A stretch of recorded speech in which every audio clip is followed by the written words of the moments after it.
Assalamu alaikum. Hello and welcome. I'm Kashif Shehzada, and today I'm going to be joined by Mr. Khan Hanif, who is a senior member of the British Muslim community. He hails from the north of England, and he has a wealth of experience around community work, around interfaith activities, and he is somebody who really knows the British Muslim community inside and out. I will be joined with him, and we are going to discuss the state of affairs around British Muslims in the year 2020, the current state of affairs. I will also be joined by other commentators during the course of our conversation, and listeners are encouraged to participate in this live discussion. I have given a link to the studio, and you can just join in. And if you wish to participate, just put up your hand, come into the stream and introduce yourself, and join in, ask questions. The topic of discussion is the state of affairs of British Muslims, and particularly we are looking at the experiences of a very senior member of the British Muslim community, Mr. Khan Hanif. A little bit about his background. Mr. Khan has served with the communities in and around Middlesbrough in the northeast of England, and he has served with the Citizens Advice Bureau. He is currently the chairperson of an interfaith group in the region. He is also a former presenter for BBC Radio, and he's also a secretary of a society that promotes Quranic teachings. He's involved in the study and dissemination of the Quran, the scripture of Islam. He is somebody known to me personally. When I was resident in the UK way back, I'm talking about 20 years back, I was invited to Middlesbrough by him and his friends, and I attended a series of events in Middlesbrough. I gave a number of talks to the community there, and I also I remember participating in an interfaith discussion which was organized in the region in Teesside, and it was, I believe, from the Quakers, the Religious Society of Friends. So we're going to talk a bit about the community and the interactions and experiences around the community in that region, and generally in Britain as a whole. So I will invite Mr. Khan to the stream. Assalamu alaikum. Hello and welcome. Hanif Bhai, can you hear me? Yes, walaikum assalam, Kashif. It's nice to see you and talk to you live. Okay, same here. I do apologize for a little bit of mix-up around the time. We were going live yesterday, and it was 10 p.m. in Pakistan, in Karachi, where I am, and it was 5 p.m. in the UK. I did a live stream yesterday, and I don't know why, but for some reason, it's 6 p.m. in the UK, and it's 10 p.m. in Pakistan. So maybe the sun has gone a little bit fast. I don't know if it has its own 2 feet, which is very much unlikely. But the time isn't the same, and I don't know why that is. Maybe the sun, the summertime is there. But anyway, I do apologize for the mix-up for any of our viewers who are unable to participate in the discussion due to that confusion. We are going to be live on YouTube. We are live on YouTube as we speak, and you can always catch up with the recording of this broadcast. Okay, Mr. Khan, should I call you Hanif or should I call you Mr. Khan? I'm known as Hanif. Usually what it is a practice. Here, people call you, if it's a Muhammad Hanif, they'll call you Muhammad. And if I'm known in my community, as you know, by the name of Hanif. So people will know me if you call me Hanif or Khan Hanif, both. But one, they will confuse them who this Khan is. Okay, I will call you lovingly as Hanif. Yeah, Hanif is that's a beautiful name. It's a name that occurs in the Quran for Prophet Ibrahim alayhi salam. I'm Abraham. very He proud of was it. called Hanif. So it's such a lovely name, beautiful name. I'm So, proud of Brother Hanif, okay, what's your story? You moved to the UK at a very early age, I believe. What's your story? Where did you move from and where did you settle and how did life begin for you? I was about 13-year-old when I moved to the UK from Jhelum. That's where that was our first migration from Azad Kashmir. And in 1966, around the time when the Mangla Dam uh, was being built, the government of Pakistan, what they did was um, to make a way, a space for a dam. They displaced people, but they've offered them alternative. Either majority of the people from Kashmir to come to the UK, or alternatively they can go to Pakistan. And so my father and a few other people from our township, they've decided to come to Britain to make a living. And my father came in early 60s, and I joined him in 1967. Okay, so that's a long, long time ago, more than 30 years ago, right? No, it's more than 51 years. More than 51 years, sorry. Oh my gosh. That's Fif- that's you know 67 and 53 makes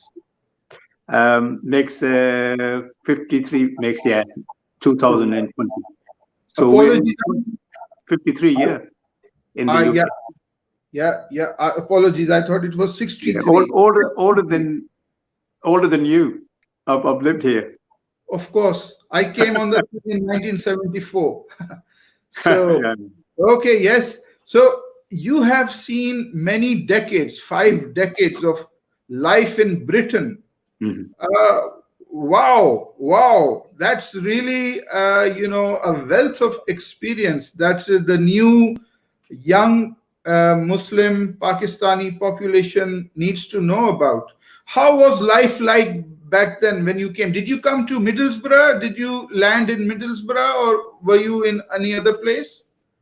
No, first we stayed briefly in London with our relatives, and then we came. It was only just a week or so, and then my father used to work in Middlesbrough, so we came back here. Okay.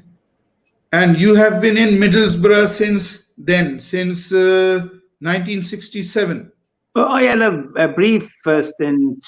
I went to London, I lived there in Lancashire a bit, but yes, basically, ever since I arrived, this is my home.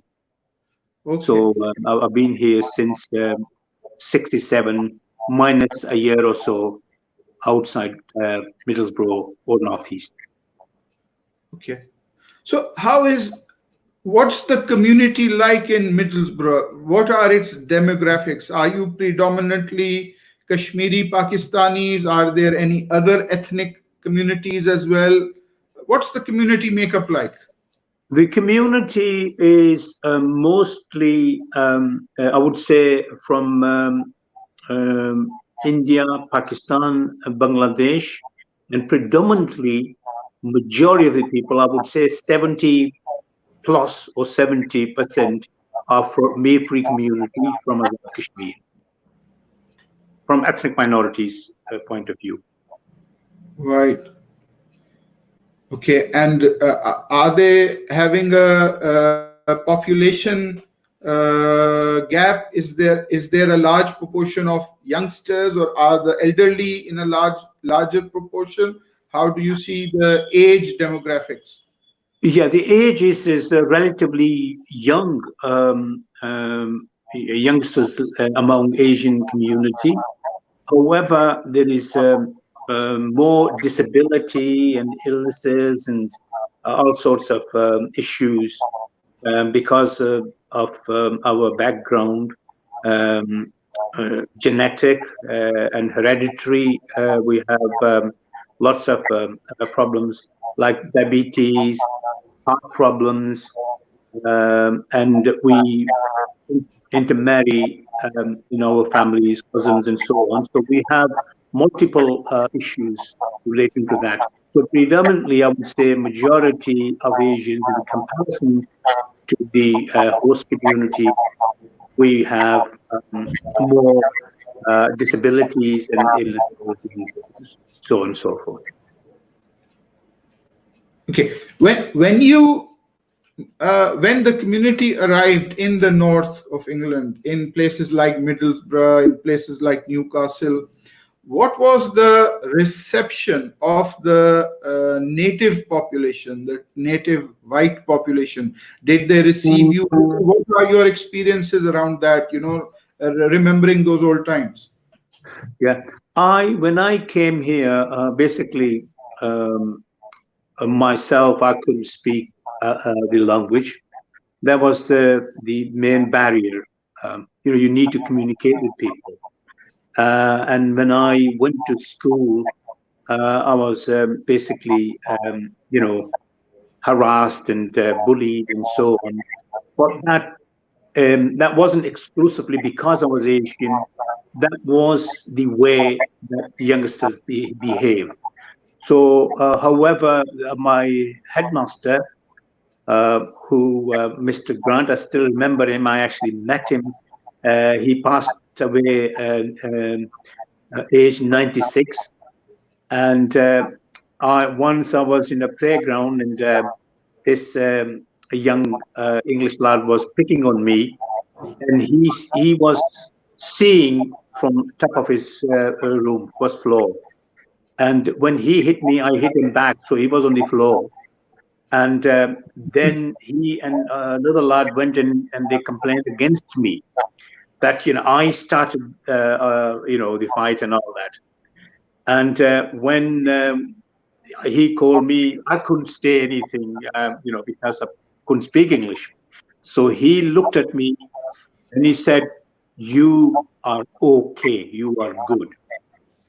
And then he said something about the other young lad, and then he gave him canes. We used to be, a punishment, and then I knew the people in Britain, they were just, and they like to be seen as just, and that actually left imprint on my mind, and ever since that I believe the justice system is the best in the world.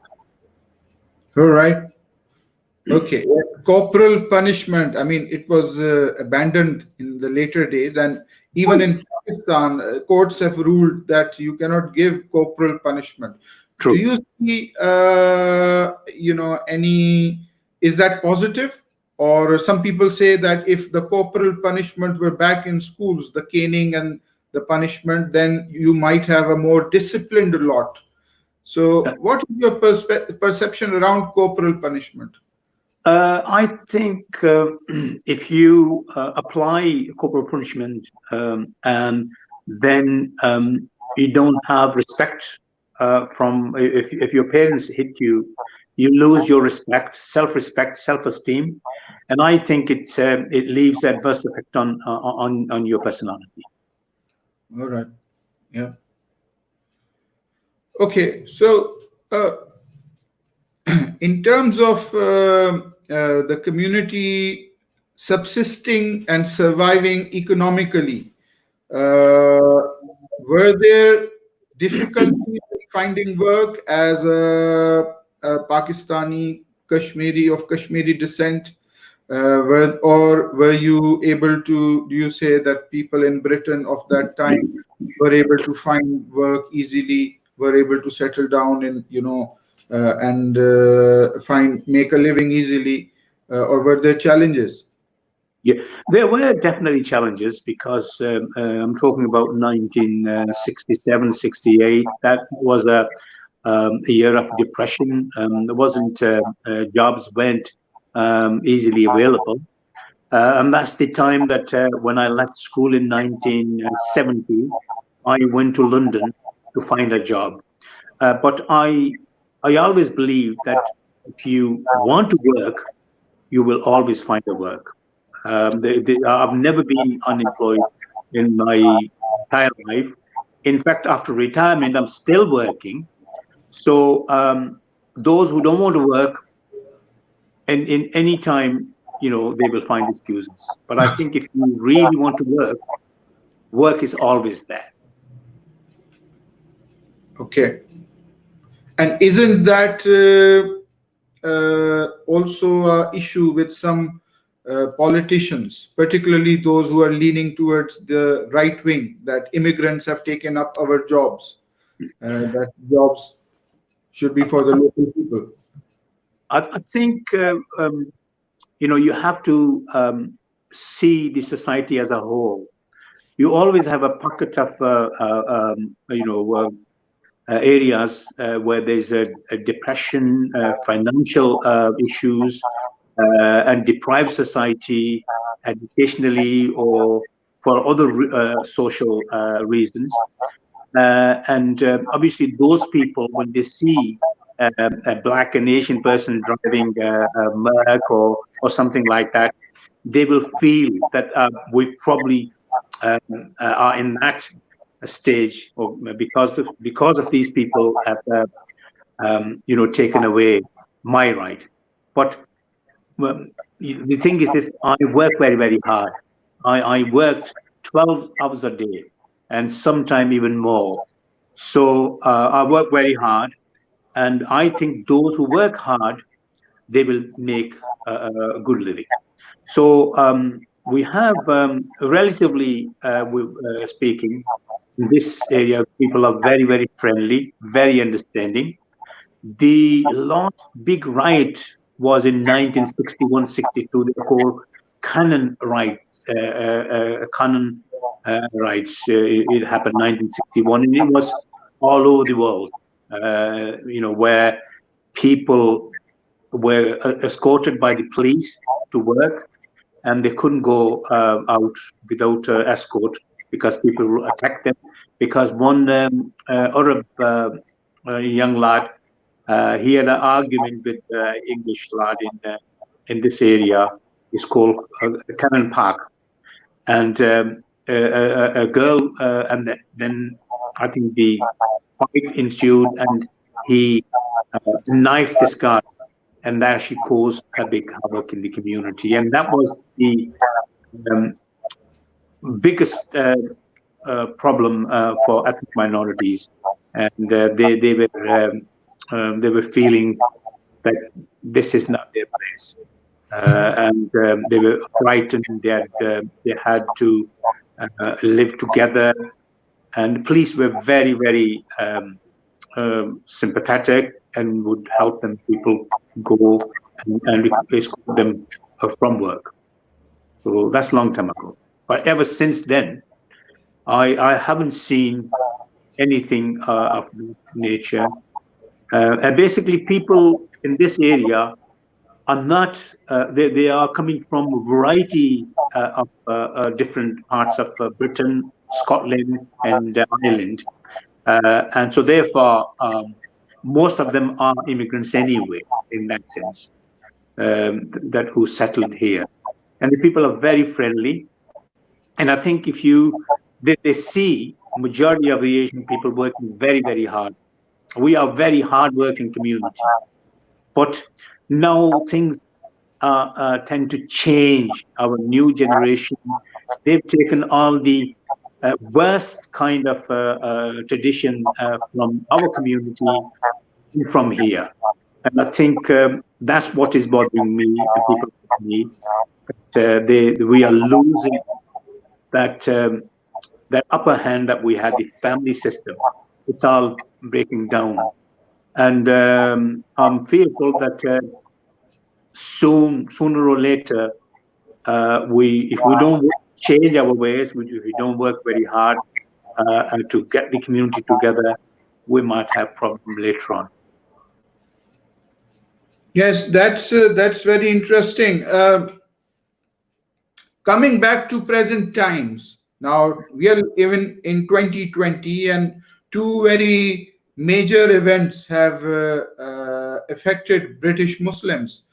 Mhm. The first one is obviously one which is in which everybody is affected, and that is the COVID-19 pandemic.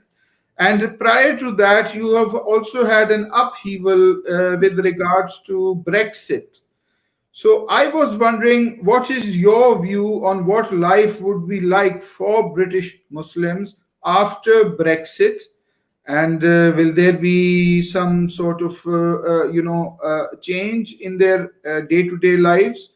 If yes, then what kind of changes do we expect? I I personally went for Brexit. I didn't want to remain in Europe, and the reason for that was is that Britain is a most tolerant society among all the Europeans, and we were actually governed by Brussels. And I didn't like that idea. I think that we have a proud tradition of our justice, human rights, and especially 1976 legislation, race relation, that protected ethnic minorities, and we were the first. And I think it's due to majority of the my Jewish friends. They were active and they brought this change in the society that protected ethnic minorities' rights. And so I always felt that we don't need outside body to control how we govern our lives. But I think the future is bright for Britain because a variety of reasons. First reason is that the Queen, Elizabeth Queen, is the head of the Commonwealth. So we have over 55 countries. I'm not sure how many, but over 50. And we have lots of people from around different parts of the world, and we can actually build relationship. Australia is a Commonwealth citizen, and also Canada, and all those countries in Asia, India, Pakistan, Bangladesh, Sri Lanka, and other countries. So I think we can. It's a global village now. The world is now a global village, rather than it took years to come from Pakistan or India here. Probably people would travel 3 months, but now we can do it in a single day. So I think that we have a lot of um, experience, a lot of talent, and we can actually share with all the Commonwealth citizens, and this will flourish a community. So for that reason, I think couple of years or 2 3 years we will suffer, but later on I think things will fall into places and it'll be great. So it seems like there's a revival of the British Empire. Is the British Empire, I think it's think of the past now. We are not as strong as we used to be. Still, we are fifth largest or richest economy in the world. But now, after the COVID-19, and we will see what happens. I think all the countries are going through this epidemic, and it's affecting them in the future. So I'm hopeful that we will pull through. We're very resilient, innovative, and also hardworking people, and we have a great tradition to work with other countries. So I think we will pull through. Okay, now change is inevitable and change is everywhere. In Pakistan too, we are experiencing change, and there is an increase in Pakistan's relations with other Islamic countries, particularly with Turkey, with Malaysia, and Turkey, especially. The Turkey and Pakistan are doing a lot together in terms of economics, in terms of even military cooperation. So, how do British Muslims or Muslims or Britons of Pakistani descent, the younger generation, the second or the third generation or fourth generation of British Pakistanis, what is their perception of Pakistan? How do they see Pakistan now under Prime Minister Imran Khan, who is a very popular celebrity figure worldwide? Mhm. I think generally, majority of the people, the youngsters, they had no or very little know-how about Pakistan, or any interest, any political, know about Pakistan. However, since Imran Khan took over, prior to that, I knew every house you go to, there were dramas. Women were seeing dramas on TV in the evenings.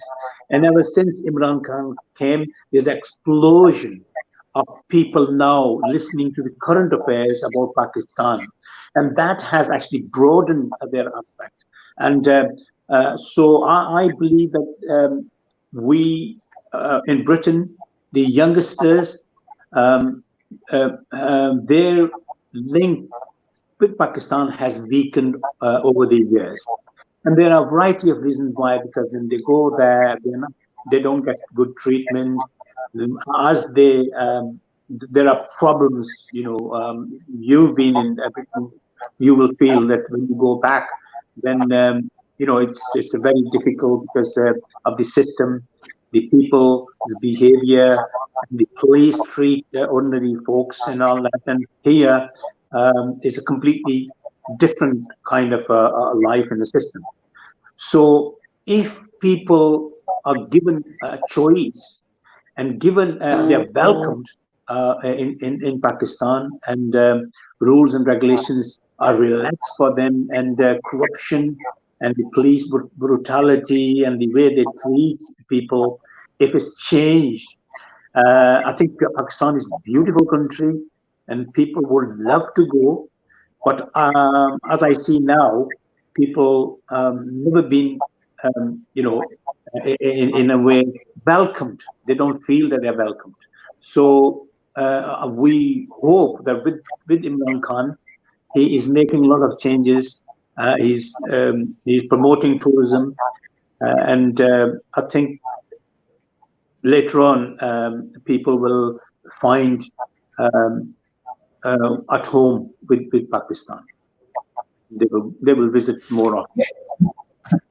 Yes, Pakistan, especially with tourism, Pakistan has some wonderful places which are unknown and undiscovered. And Beautiful. there are other areas as well.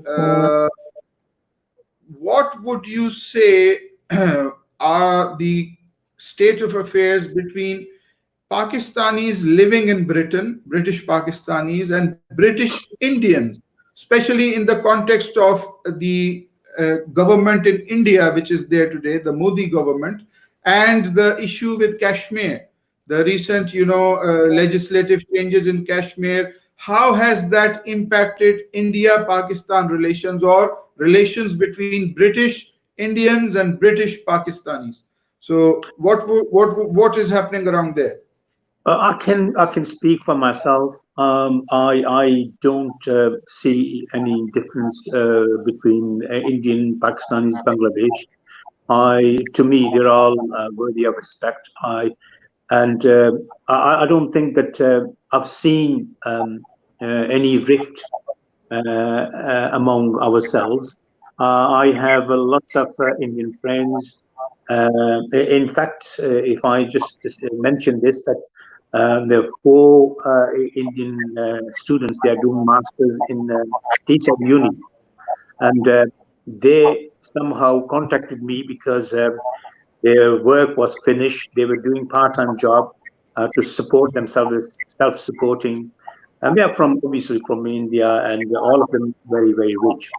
So they approached me. They said that we are looking for a job. Can you find me? So I found um, all of them jobs, and we find them a lot of extra help, food, and other things. So I don't discriminate whether they are from India, Pakistan, or whatever. So that's myself. I think um, we shouldn't bring the politics of India and Pakistan in this country. My country is Britain.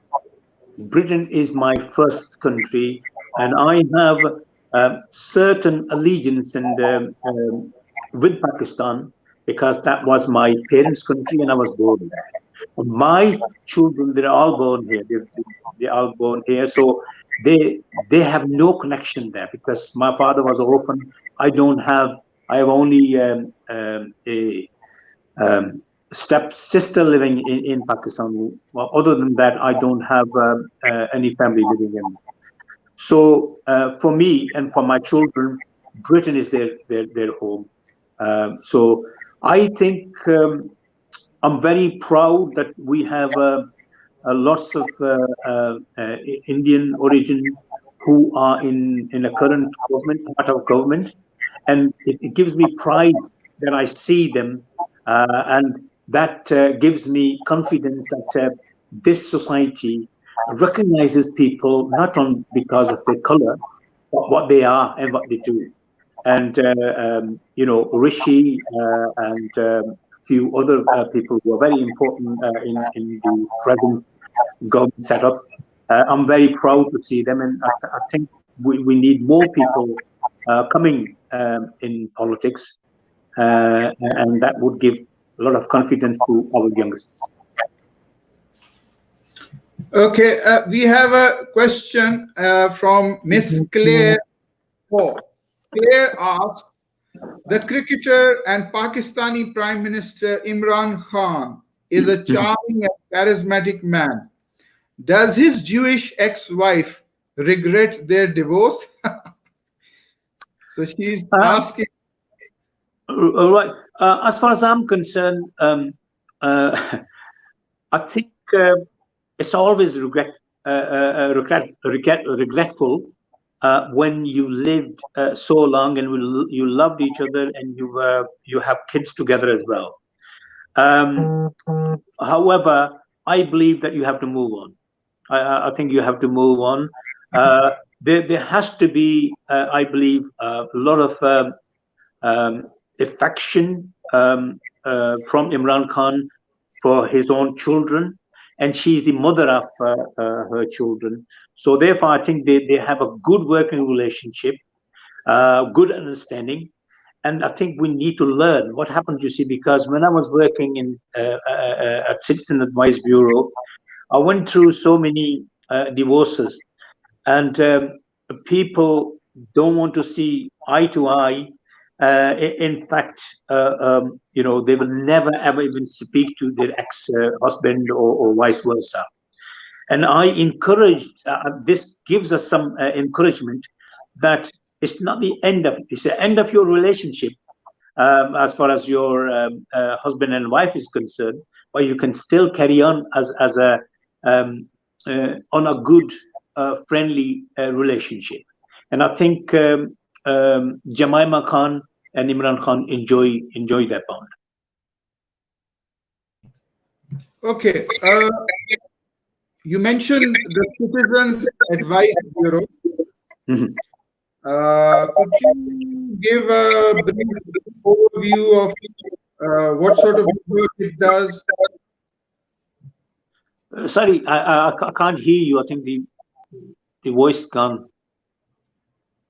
Okay, can you hear me now? Yes, go on.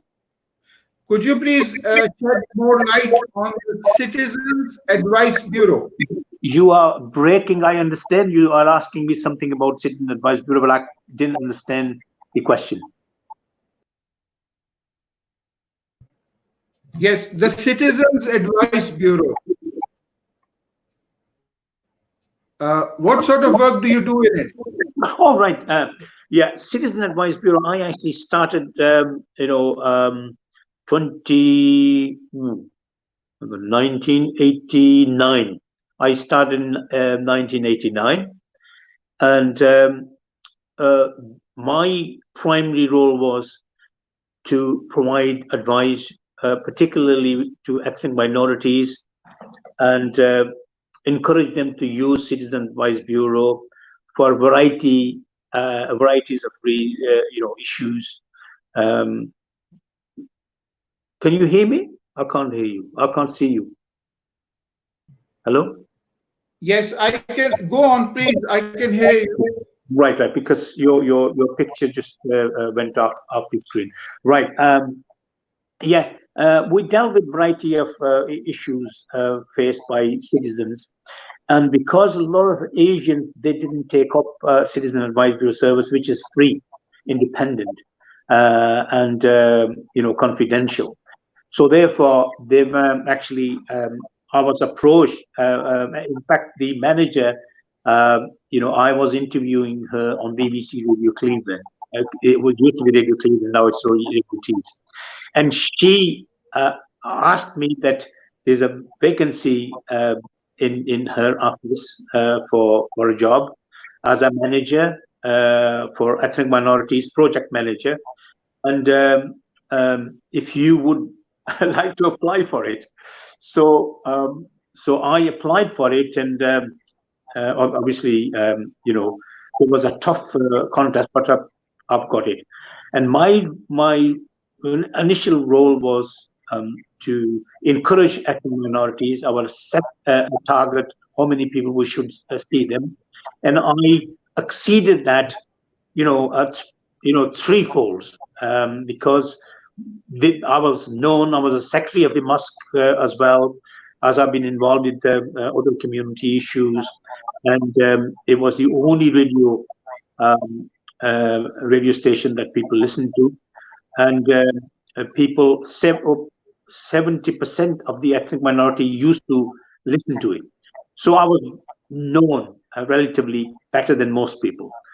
So I then went to people. I held seminars and talks, and went to different places, mosques, gurdwaras, and other places to tell people that we are here to help you.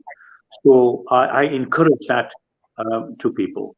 Their issues were obviously benefit related, because as I said earlier, that one third of the ethnic minorities are either disabled or they suffer from ailments or disability.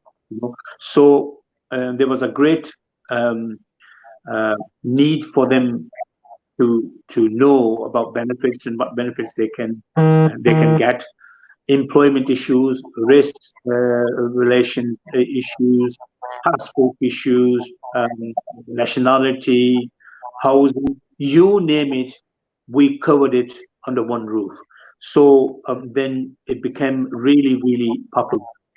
And I actually served the community for 25 years, and for 6 years of which, after retiring, I did voluntary work for them. Before I was paid for 23 years, but 6 years I worked, because when I left, I went home and I didn't know what to do. I was lost, because I've been working this and helping people.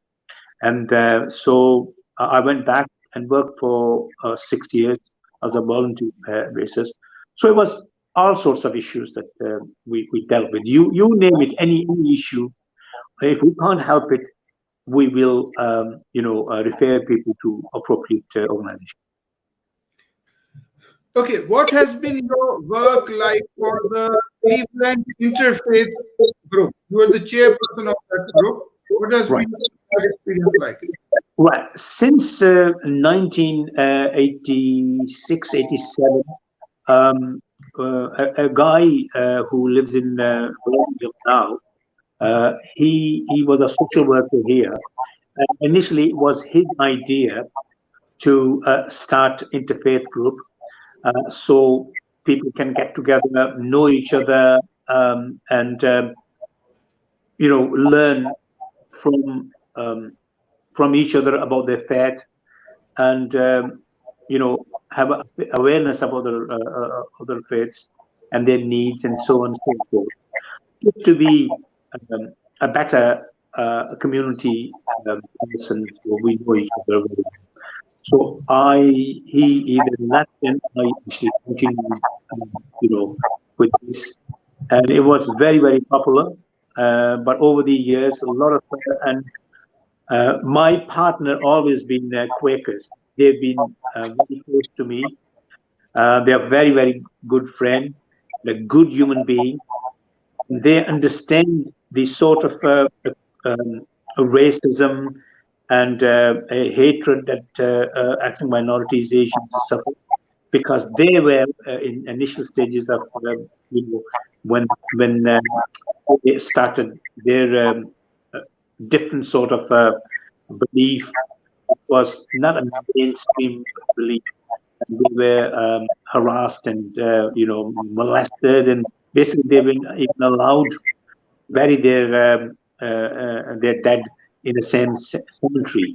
So they had a first-hand experience of you know uh, a racism in a sense, not racism of ethnic minority or black person, but prejudice more than a racism. So I find these people are very nice, and I find them very honest, straightforward, and they are welcoming other people. And they are, I would say, they are probably most of them are my best friends.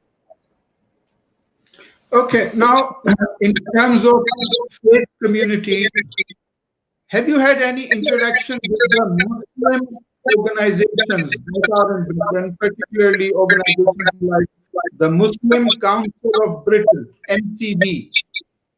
What is your view of MCB, and are they effective? Are they playing the role that they should be playing?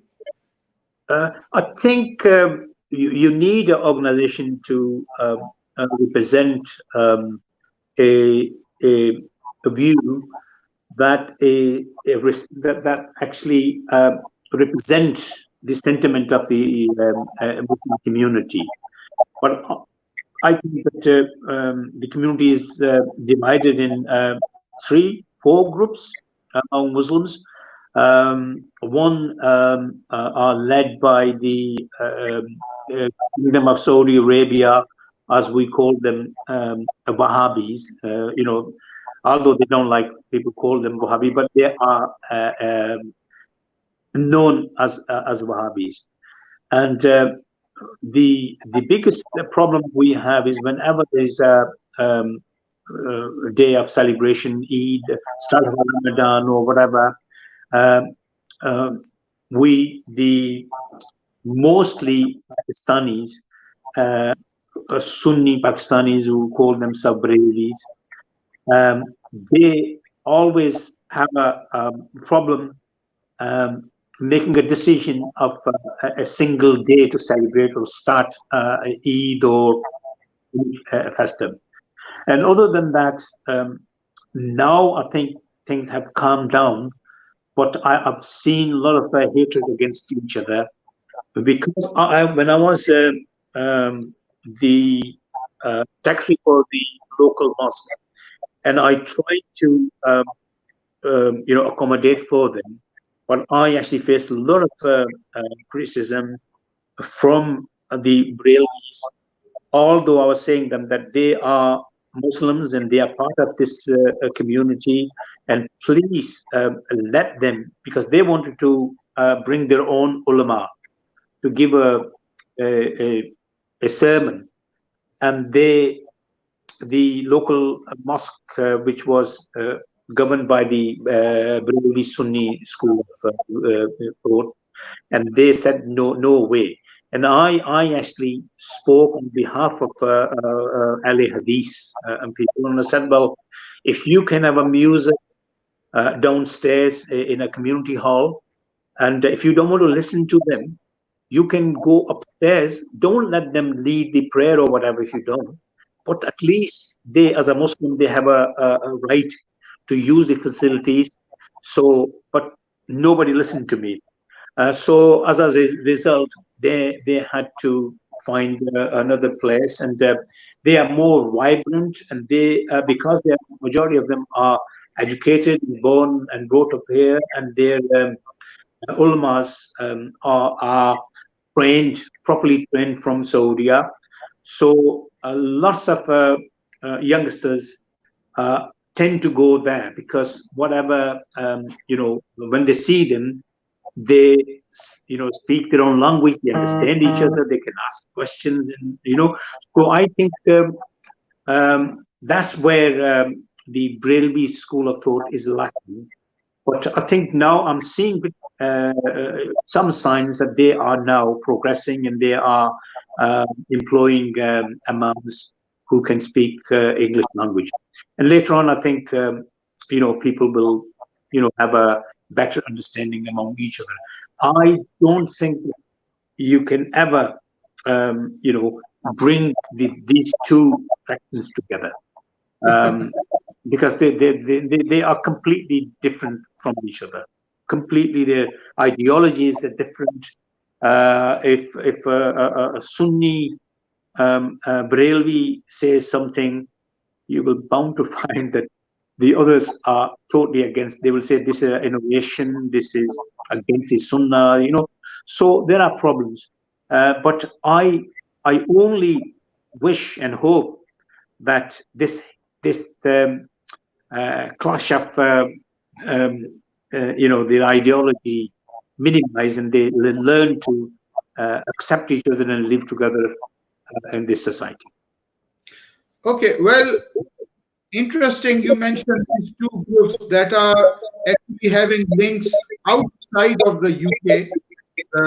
Barelvis and the Ahmadis have got links not within the UK but also with Islamic scholars and institutions outside. I wonder if you know of a recent attempt by some. Can you hear me? Yeah, I think sometime when you're speaking, I can't hear you because you are breaking for some reason. Go on. Okay. Can you hear me now? Yes, I can hear you. Okay. Well, I'll invite commentator Claire. She can join the discussion. Of course, I have no issues. Claire, can you hear me? Yes. Evening, gentlemen. Hello, Claire. Nice to see you. Hello, Hanif. Hello, Hanif. Okay. Would you like to ask anything to our guests? I'm sorry, I didn't actually hear what you said. It's this terrible echo. It might work if you muted yourself after speaking. Perhaps you can try that. If you mute yourself after you've spoken and then unmute when you want to speak again, the sound might improve. Right. Okay. So I didn't hear your question, so you'll have to ask me again. I'm sorry. Were you asking me if I had any comments on what you were saying before? Right. I suppose I was quite interested in Jemima Khan looking up what she'd done since she divorced Imran Khan, and it seems that she has gone from bad to worse. She dated Hugh Grant, which I think everybody will have heard of, and then went on to date Russell Grant, who I think represents well, I think he's a terrible man. I don't know. But perhaps it will teach us something about divorce, in that sometimes it is better the devil you know than to go on to something much worse, perhaps. Yes. If I can comment on that, I think to me, it doesn't make any difference.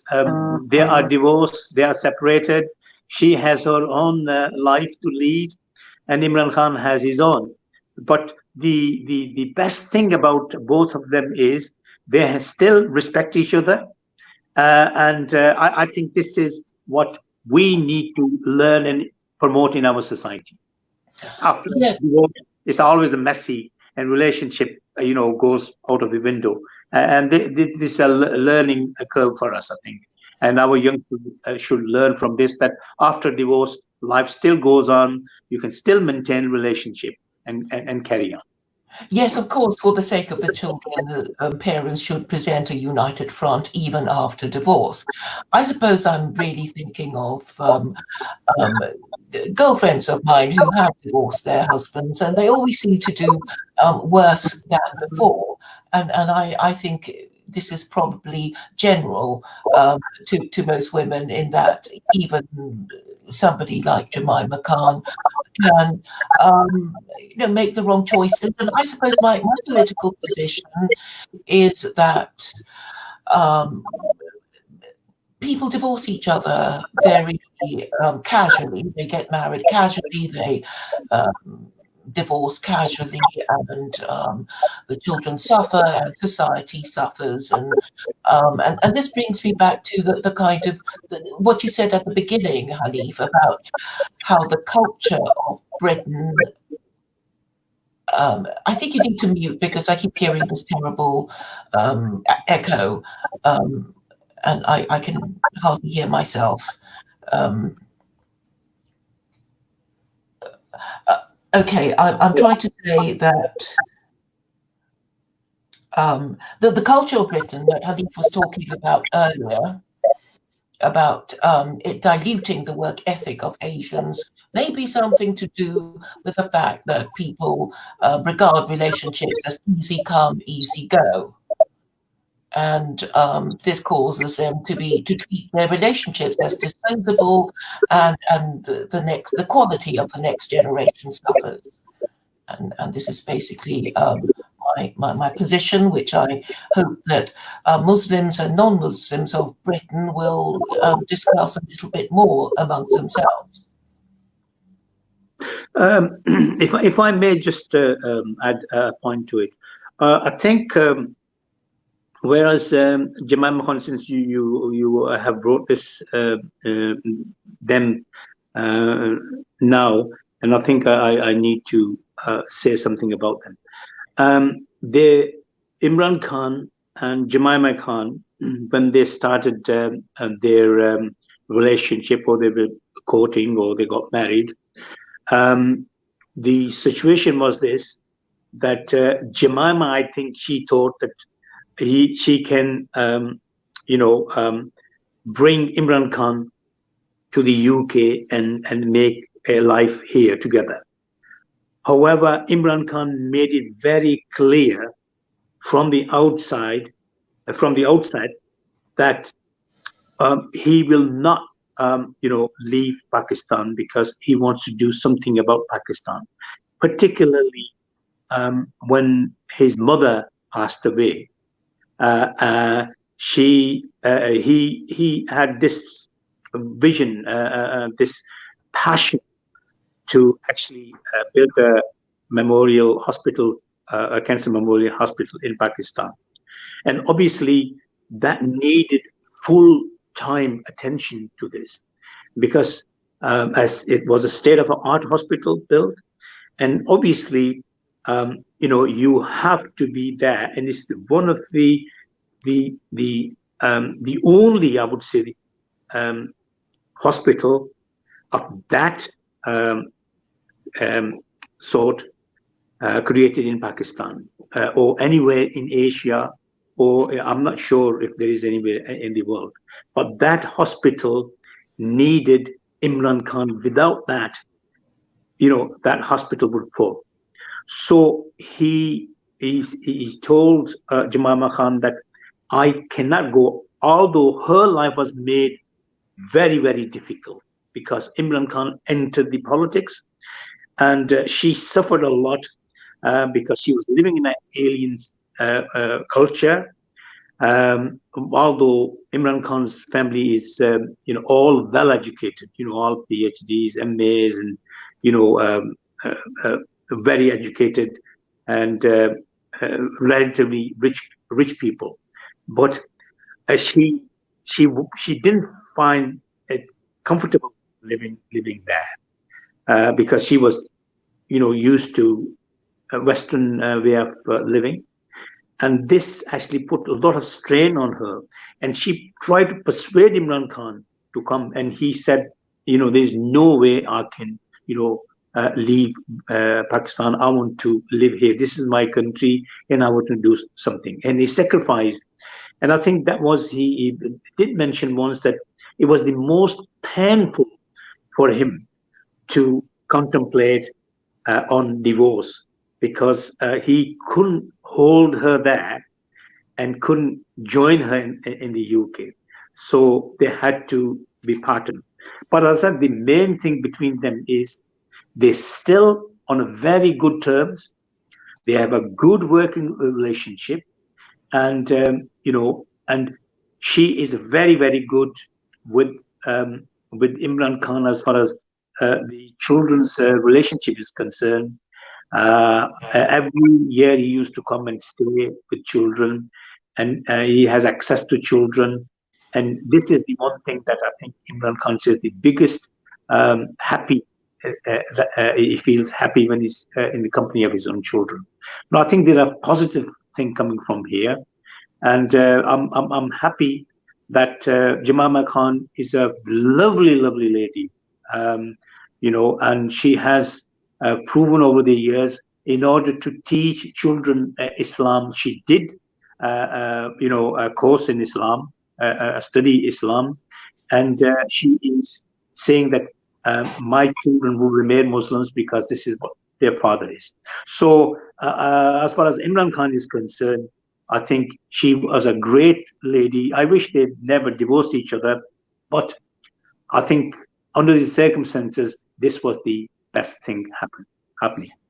I understand, but this reminds me of a story of a Muslim girlfriend of mine, and she married a Pakistani, and she was saying she was quite unhappy because her life in Pakistan was quite different, and she was talking about having to live in a compound.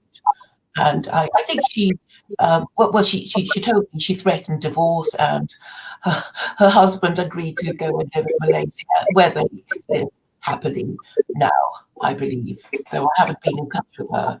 But it seems that there's something difficult for women, even though they're Muslim, to live in Pakistan with your compounds. Perhaps you'll tell me a little bit about these compounds for women. I think Pakistan is a completely different. It runs on a different line. It's very difficult for me to say because I haven't lived there myself since age 13. I only visited twice for brief holiday, seeing my family. But over there, I think the main issue is that you don't have welfare system. So the plus point here is that the NHS is here, the courts are working, and the legal system is very fair, and also you cannot have without recourse to police assistance if you are in need. So basically, anything you need, that is catered for people. Over there, you're on your own. If you don't work, you are dependent on family, and basically, it's a tough life for an ordinary person. There are, I think, people below the poverty line is I think about 60% or 40%. I can't remember the the figure, but they are having problems. So to survive there, it's a different culture, different language. If a lady goes from here and settles there, and now I would suppose that a person who's coming from there and marrying a non-Asian and living here, it'll be exactly the same initially to understand each other, understand the culture. It's a clash of cultures. But I think if you love each other, you understand each other, you respect each other, I think you can come over all these obstacles. Yes. I just wasn't quite clear what a compound was. It sounds like a kind of walled, maybe not walled city, but a walled village. Is that what it is? Well, over there, I think there are you can live in a village life, and where their basic needs are scarce, you might have a problem. This electricity, is coming and going, like a yo-yo, and also water facility, clean water, sanitations, and so many things which we take in UK we take for granted, and that actually causes a lot of problems for British kids going from here. Can I add something? I think perception of Pakistan is relative to one's location. Now, these things that have been, pinpointed, they're not necessarily there in a city like Karachi or Lahore. Sanitation problems, things like that. There is the urban side of Pakistan and there is the rural side. Now, yes, Pakistan is not that well developed, but the experiences of one do not represent the entire country. There are parts of Pakistan that are very good, very well off, and there are parts that are very poor. Uh, so this is something that we need to bear in mind. And the one thing comment I want to make is about a book from MTV to Makkah by Christiane Becker. I've put it on screen. This is a book on Imran Khan. Now, Christiane Becker is Imran Khan's former girlfriend, and it covers details like Jemima, how Jemima came on the scene and everything. So, Claire, I would recommend you get hold of this book. I actually launched it in Pakistan. Christiane Becker is a friend of mine, and she came here a number of times. So I launched this book in Pakistan, but it's available in England. You can order it on Amazon from MTV to Makkah, and it has quite a few things about Imran Khan as well. So can anyone of you hear me okay? Yes, I can hear you. Yeah. Okay, right. So we are past the hour now, and I'd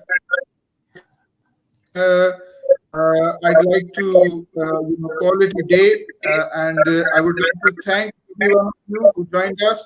I'd like to thank Ms. Claire Cole for her comments, and I would like to thank our main guest for today's broadcast, Mr. Khan Hanif, who joined us live from Middlesbrough and who gave us a rich know-how of what life is like for Muslims. So thank you very much, and hope to speak to you sometime again. Thank you. It was a pleasure. Yeah, it was. It was a pleasure talking to you and listening to Claire, and hope to see you again sometime. Thank you. Take care.